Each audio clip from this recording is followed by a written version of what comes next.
जय जगन्नाथ सांग मैंने आपण मैंने समस्त को स्वागत मोर आज ब्लॉग्रे। तो आज अहमदाबाद मुंबई फेरबार थिला। सकाळु सकाळु ट्रेन पाखे पहुँचवाटा निहाती जरूरी। तो स्टेशन में पहुँची अनबोर्डिंग करदे। आपण मैंने देखिपे वर्षा जेहेतु किसी टाइम होता तो केते ग्रीनरी देखा जाउची। पागटा भल भी थिला। आ किछि बाट पर पड़गला आमर Vadodara station. Vadodara station view किछि एमती ही थिला। सकाळु सकाळु खाइबा किछि एते इच्छा ही हुएनी। तो घर जहाँ भौणी देइथिला पैक करके सेटा को ही आनी देइथिली आ सेटा ही मोर खाइबार थिला। तापर आउ किछि बाट आगु गला पर पड़गला सूरत स्टेशन। सूरत रे बहुत ओडिशा लोक रुहंती। तो सूरत को देखिले किछि निजर निजर भली लागे। तो सूरत स्टेशन सरीगला पर ट्रेन रो सीट को पुणी फेरी आसिली ऊपर को। मोर ऊपर सीटा थिला तले गोटे छुआटे खेलुथिला ताको देखि कि समय एंजॉय कली।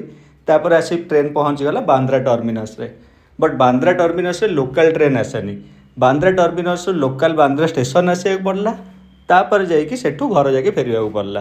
तो भोक से मझे बहुत सारा हो जाता। डेरी नक मु चलली गोटे बिरियानी खाइबा। तो आज गोटे नुआ जगह बिरियानी खाइबा ट्राए कली। मु रेस्टोरेंटर नाटा थिला बिरियानी गुरु। तो देखिए कौन केमती बिरियानी दौरान बिरियानी गुरु। तो गोटे मटन बिरियानी मगई देती। पीस 3 पीस थिला और राइस काफ़ी अच्छा थिला और खिला खिला भी थिला। टेस्ट एवरेज थिला।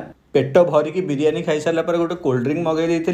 बिरियानी सहित कोल्ड ड्रिंक कॉम्बिनेशनटा बहुत ही बढ़िया लगे। खाइबा सरिया पर वेटर आनी सर्व कर देते किछिटा डिजर्ट खाई सारा पर इमली चॉकलेट फ्री रे मिलता। घर को भी नहीं आसती गोटे मु इमली चॉकलेट टेस्टा भल थिला। तो पुणी देखा आम नेक्स्ट ब्लॉग रे। Till then bye bye.